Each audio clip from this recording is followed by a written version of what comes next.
হোটেলের ব্যালকনি থেকে সমুদ্র দর্শন আমরা দেখছি। হোটেলের আমার বউ খুব খুশি। আমরা এখানে সারাদিন থাকবো এইভাবেই। প্রচুর মানুষ। দেখো দেখো, দেখেছো? দেখো বন্ধু, দেখো অপূর্ব অপূর্ব দৃশ্য।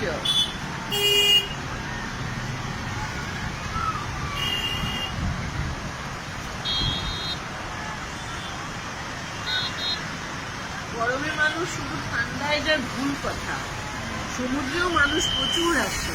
কত হাজারে হাজারে মানুষ এসেছে, সব স্নান করছে।